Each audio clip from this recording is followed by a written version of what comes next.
Hello everyone, പുതിയൊരു വീഡിയോയിലേക്ക് എല്ലാവർക്കും സ്വാഗതം. ഇന്ന് നമ്മൾ സോളോ ലേണിംഗ് സീസൺ 2 എപ്പിസോഡ് 6ന്റെ എക്സ്പ്ലനേഷൻ ആയിട്ടാണ് വന്നിരുന്നത്. അപ്പൊ നമുക്ക് വീഡിയോയിലോട്ട് പോവാം.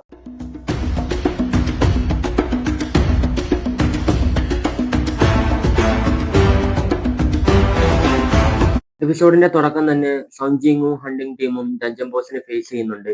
ഹണ്ടിങ് ടീമിലെ എല്ലാവരും നല്ല പേടിച്ചിട്ടാണ്ടിരിക്കുന്നത്. മൂപ്പറുടെ ഭയാനകരമായ മാജിക്കൽ പവർ കണ്ടിട്ട് തന്നെ ഓൾമോസ്റ്റ് എല്ലാവരുടെയും കിളി പോയെന്ന് തന്നെ വേണേൽ പറയേണ്ടി വരും. അപ്പോൾ ക്യാപ്റ്റൻ സംഗിഹും ചോദിക്കുന്നുണ്ട്, ഞങ്ങളെ എന്തിനാണ് ഇങ്ങോട്ട് വിളിച്ചു വരുത്തിയെന്ന് ചോദിക്കുന്നു. അപ്പൊ കർഗലൻ പറയുന്നുണ്ട്, ഒന്നിനുമല്ല, നിങ്ങളെ ഇഞ്ചിഞ്ചായി കൊന്ന് എന്റെ സോൾജിയേഴ്സിനെ എന്റർടൈൻ ചെയ്യിക്കാൻ വേണ്ടിയിട്ടാണ് നിങ്ങളെ ഇവിടെ വിളിച്ചു വരുത്തിയതെന്ന്. ഇത് കേട്ടതോടെ ഓൾമോസ്റ്റ് എല്ലാവരുടെയും ധൈര്യം തന്നെ ചോർന്നു പോയെന്ന് വേണേൽ പറയേണ്ടി വരും. കാരണം തങ്ങളെ വെറും ഒരു കളിപ്പാവകളായിട്ട് മാത്രമാണ് ഇവർ കാണുന്നതെന്നും തങ്ങളുടെ ജീവന് ഒരു വിലയും കൽപ്പിക്കുന്നില്ല എന്ന് അപ്പോൾ അവർക്ക് ബോധ്യമായി. ഈ സമയം മുൻകൂട്ടി നിശ്ചയിച്ച പോലെ ക്യാപ്റ്റൻ സോങ്ജിഹു കർഗലെ അറ്റാക്ക് ചെയ്യാൻ ഒരുങ്ങി. അപ്പോഴാണ് അദ്ദേഹം ഒരു കാര്യം മനസ്സിലാക്കിയത്, തന്റെ കൂടെയുള്ള ആരും അറ്റാക്ക് ചെയ്യാൻ വരുന്നില്ല. അവർക്ക് പേടി കാരണം ഒന്ന് അനങ്ങാൻ പോലും പറ്റുന്നില്ല.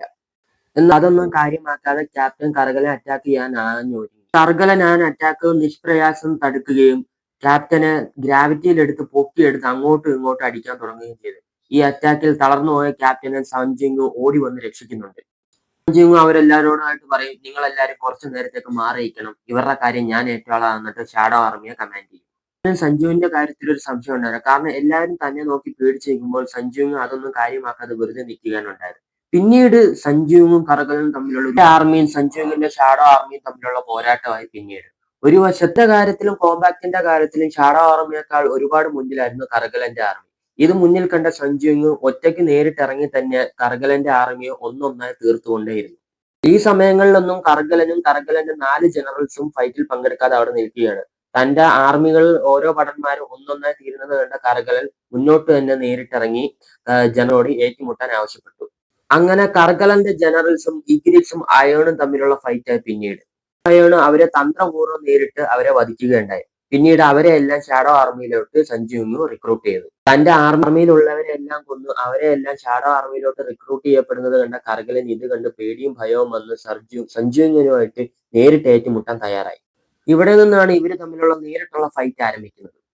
ശക്തി പ്രയോഗങ്ങളും മായയും മന്ത്രവും വിദ്യകളും എല്ലാം സഞ്ജുവിന് നേരെ പ്രയോഗിക്കുകയുണ്ടായി. സഞ്ജുവിന് അത് പ്രയാസപ്പെട്ടാണെങ്കിൽ പ്രയോഗങ്ങളൊന്നും ഏൽക്കുന്നില്ല എന്ന് മനസ്സിലാക്കി കർഗലൻ അവസാനത്തെ അടവെന്നോണം തന്റെ ശരീരം വലുതാക്കി സഞ്ജുവിനെ ഞെരുക്കി കൊല്ലാൻ നോക്കി. അതെല്ലാം സഞ്ജു വളരെയധികം ചൗഹാൻ ഗേറ്റിനകത്ത് കടന്നു വന്ന് ഡഞ്ചന്റെ ഉള്ളിൽ കയറിയിട്ടായിരിക്കും ഈ സംഭവ വികാസങ്ങളൊക്കെ കാണുന്നത്. നടക്കുന്നതെന്നറിയാതെ അവൾ അന്താളിച്ചിരിക്കുകയാണ്. പുറത്തു നിന്നുള്ള സർവൈലൻസ് ടീം, ചീഫുവിന്റെ നേതൃത്വത്തിലുള്ള സർവൈലൻസ് ടീം ഗേറ്റിനകത്ത് കയറി ഇവരെ അന്വേഷിച്ചു വരുന്നുണ്ട്. ചെയ്തിട്ടും സഞ്ജുവിന് കീഴടങ്ങുന്നില്ല എന്ന് മനസ്സിലായി കർഗലൻ. ആ സഞ്ജുവിൻ തന്റെ ശക്തി ഉപയോഗിച്ച് വലിയൊരു ചങ്ങല പൊട്ടിച്ചെടുക്കുകയും കർഗലനെ ചുറ്റി വരിഞ്ഞ് നിലത്തേക്ക് ഇടുകയും ചെയ്യുന്നത്. നിലത്ത് ചുറ്റി വലിഞ്ഞ് അടിച്ചു വീണത്തും താൻ തോൽവി സമ്മതിക്കത്തില്ല എന്നുള്ള മട്ടിലായിരുന്നു അന്നേരവും കർഗലൻ. നേരത്തെ കർഗലന്റെ കൂടെ ഉണ്ടായിരുന്ന ജനറൽസ് എല്ലാം ഇപ്പൊ സഞ്ജുവിന്റെ കമാൻഡിങ് ആർമിയിലാണ്. കൂടെ ഉണ്ടായിരുന്ന ജനറൽസ് എല്ലാം ഇപ്പൊ സഞ്ജുവിന്റെ ഷാഡോ ആർമിയിലാണ് ഉള്ളത്. അവരെല്ലാം സഞ്ജുവിനെ വിളിച്ചു വരുത്തി കർഗലനോട് ഫൈറ്റ് ചെയ്യാൻ ഏറ്റുവിട്ടു. അങ്ങനെ കർഗലൻ ജനറൽസുമായി ഏറ്റുമുട്ടി അവസാനം മരണം വരിച്ചു. ചോഹേനും കൂടെ കാണുന്നുണ്ടായിരുന്നു. സഞ്ജുവിന്റെ യഥാർത്ഥ പവർ അവർ ഇപ്പോഴാണ് അന്താളിച്ചിരിക്കുകയാണ്. അങ്ങനെ ഡിഫീറ്റ് ചെയ്ത സഞ്ജുവിനു കർഗലയും ഷാഡോ ആർമി ചെയ്തു. എലൈറ്റ് നൈറ്റ് റാങ്ക് എന്ന പദവിയോട് കൂടിയിട്ടാണ് കർഗലനെ ഷാഡോ ആർമിയിലോട്ട് റിക്രൂട്ട് ചെയ്യപ്പെട്ടത്. അപ്പോഴാണ് കർഗലന് പുതിയ പേരിടണമെന്ന് സഞ്ജുവിങ് തീരുമാനിച്ചത്. പക്ഷെ സഞ്ജുവിങ് കർഗലൻ എന്ന പേര് ഓൾറെഡി മറന്നു പോയിട്ടുണ്ടായിരുന്നു. അപ്പോൾ സ്വന്തമായിട്ട് തന്നെ സഞ്ജുവിങ് ഒരു പേരിട്ടു. കിബ എന്ന പേരാണ് പുതിയ നൈറ്റിന് സഞ്ജുവിങ് ഇട്ട പേര്. അങ്ങനെ എലൈറ്റ് റാങ്കോട് കൂടിയുള്ള ഒരു നൈറ്റിന് സഞ്ജുവിങ് തന്റെ ഷാഡോ ആർമിയിലോട്ട് റിക്രൂട്ട് ചെയ്തു. ഇതെല്ലാം കണ്ടുകൊണ്ട് ചോഹൈനും ഹണ്ടിങ് ടീമും ചീഫും പുറകെ നിൽപ്പുണ്ടായിരുന്നു. എല്ലാം സഞ്ജുവിനോട് ചോദിക്കുകയാണ്, ആരാണ് നീ, എവിടുന്നാണ് വരുന്നതെന്നൊക്കെ ചോദിക്കുന്നുണ്ട്. അപ്പൊ ചീഫു അവരെല്ലാം തടഞ്ഞുകൊണ്ട് പറയുന്നുണ്ട്, സഞ്ജുവും ഞങ്ങളുടെ അസോസിയേഷന്റെ ഒരു ടോപ്പ് സീക്രട്ട് ആണ്. ഇപ്പോൾ അദ്ദേഹത്തോട് കാര്യങ്ങളൊന്നും ചോദിക്കരുത്. ഇവിടെ നടന്ന കാര്യങ്ങളെല്ലാം രഹസ്യമാക്കി പറയണം, പുറത്താരോടും പറയരുതെന്ന് അവരോട് സ്ട്രിക്റ്റ് ആയി തന്നെ പറയുന്നുണ്ട്. അപ്പോൾ അവരുടെ ക്യാപ്റ്റൻ സഞ്ജുവിനോട് പറയുന്നുണ്ട്, നീ ആരാണെന്നോ നീ ഈ കഴിവുകൾ എന്തിനാണ് ഞങ്ങളിൽ നിന്ന് മറച്ചു വെച്ചതെന്നൊന്നും ഞാൻ ചോദിക്കുന്നില്ല. പക്ഷെ നീ ഉള്ളത് കൊണ്ടാണ് ഞങ്ങൾ ഇന്നിവിടെ ജീവനോടെ നിൽക്കുന്നത്.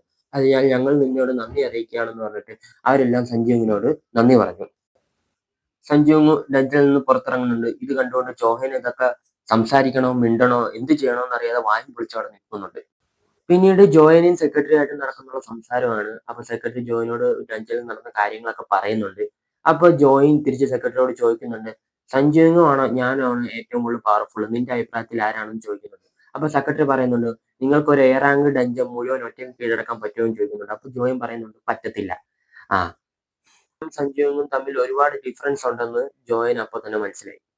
പിന്നീട് സഞ്ജീവും കൂട്ടുകാരും തമ്മിൽ കഫേ വെച്ച് സംസാരിക്കുന്നതാണ്. അപ്പൊ സഞ്ജീവും മാറ്റർ ഗിൽഡിന്റെ കാര്യത്തെ പറ്റിയൊക്കെ കൂട്ടുകാരനോട് ചോദിക്കുന്നുണ്ട്. അപ്പൊ അതിലൊരു കൂടി അദ്ദേഹത്തിന് പറയാൻ സാധിച്ചില്ല. അവിടുന്ന് പോയി പിന്നെ കാറിൽ ഒരാൾ ഇരിക്കുന്നത് കാണിക്കുന്നത് ആളെ ഇന്റർവ്യൂ ചെയ്യാൻ വേണ്ടിയിട്ടാണ് കാണിക്കുന്നത്. അവിടുന്ന് എപ്പിസോഡ് അങ്ങോട്ട് അവസാനിക്കുകയാണ്. അപ്പൊ ഇത്രേ ഉള്ളൂ നമ്മുടെ എപ്പിസോഡ്. അപ്പൊ നമുക്ക് പുതിയൊരു വീഡിയോ ആയിട്ട് കാണുന്നതായിരിക്കും. ബൈ.